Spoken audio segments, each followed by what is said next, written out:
Good morning, student. Welcome to the second slot of this video, and I'm reading of this chapter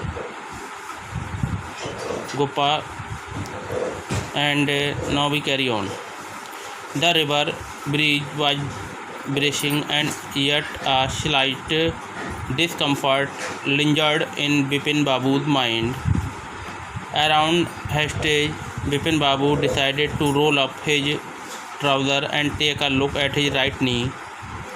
There was the mark of an old inch-long cut. It was impossible to tell when the injury had occurred. Had he never had a fall as a boy and cut his knee? He tried to recall such an incident but could not. Then Bipin Babu suddenly thought of Dinesh Mukherjee. The man had said that Dinesh was in Ranchi at the same time. The best thing surely would be ask him. He lived quite near, in Baninder Street. What about going right now? What then if he had really never been to Ranchi? What would Dinesh think if Bipin Babu asked for a confirmation?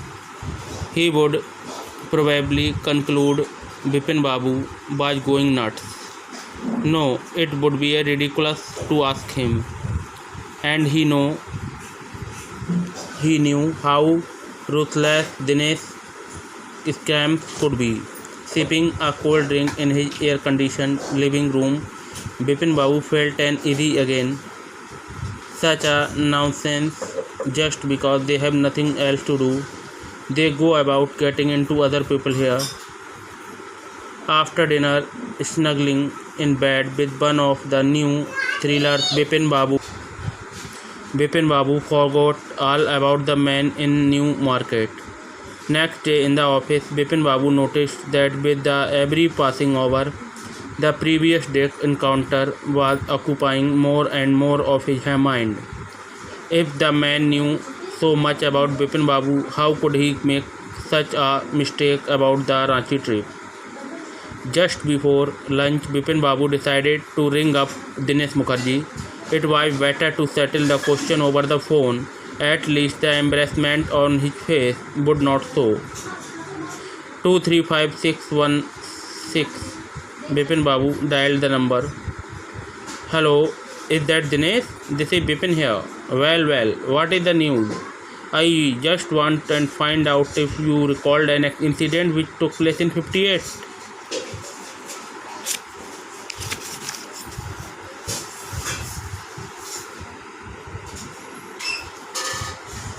58? What incident? Were you in Calcutta right through the year?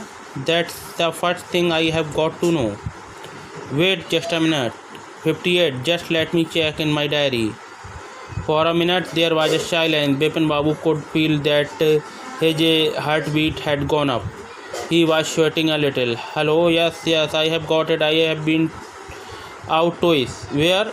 Once in February, nearby to Krishan Nagar, to nephew's wedding, and then what you did know about this one? This trip to Ranchi, you were there too. That's all. What is all this secreting about? No, I just wanted to anyway. Thanks. Bipin Babu slammed the receiver down and gripped his head with his hand. He felt his head swimming. A chill seemed to spread over his body. There were sandwiches in his tiffin box, but he could not eat them. He had lost his appetite. Appetite भूख को कहते हैं. After lunchtime, Bipin Babu realized that he could not possibly carry on sitting on his desk and working. This had never happened in the 25 years he had been with the film. He had a reputation for being a tireless, conscientious worker, but today his head was on a wheel. Back home at 2:30, Bipin Babu lay down in bed and tried to gather his wits together.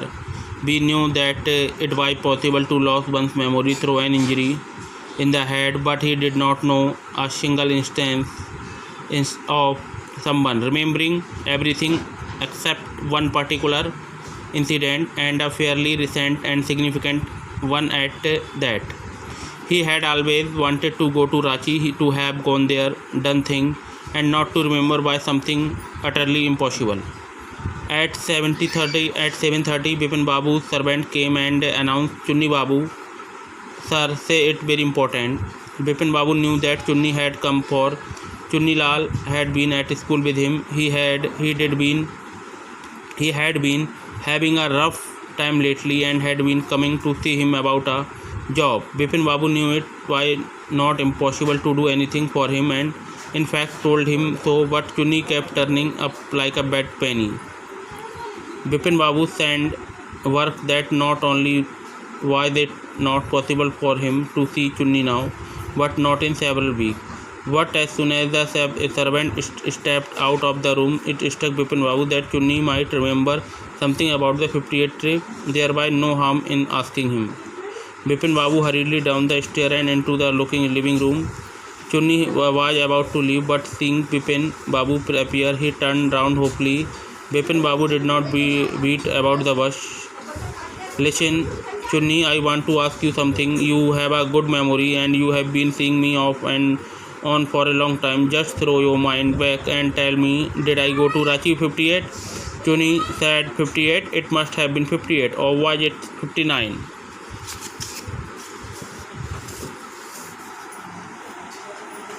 You are sure that I did go to Ranchi?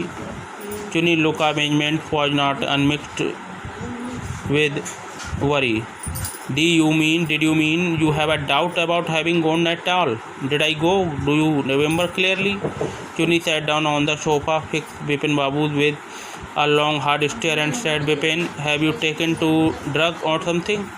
As far as I know, you had a clean record where such things were concerned. I know that old friendship don't mean much to you, but at least you had a good memory. You can't really mean that you have forgotten about the Ranchi trip." Bipin Babu had to turn away from the Chunni's incredulous stare. "Do you remember what my last job was?" asked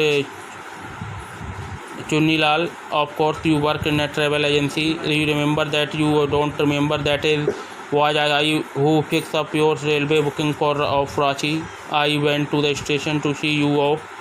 One of the fan in your compartment was not working. I got an electrician to fix it. Have you forgotten everything?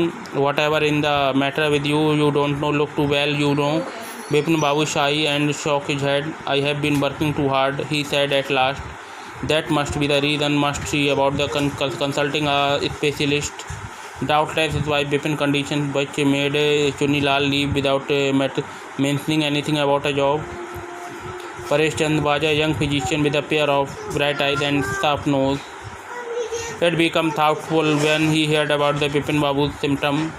"Look, Dr. Chanda," said Bipin Babu desperately, "you must cure me of this horrible illness.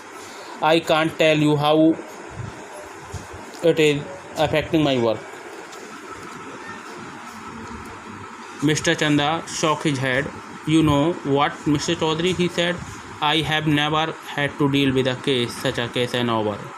Frankly, this is quite outside my field of experience. What I have one suggestion. I don't know if till it will work, but it is worth a try. It can do no harm." Bipin Babu leaned forward and excused, "As far as I can make out," said Dr. Chanda, "and I think you are the same opinion. You must have been to Ranchi, but due to some unknown reason, the entire episode had slipped out of your mind. What I suggest is that you go to Ranchi once again. The sight of the place may remind you of your trip. This is not impossible.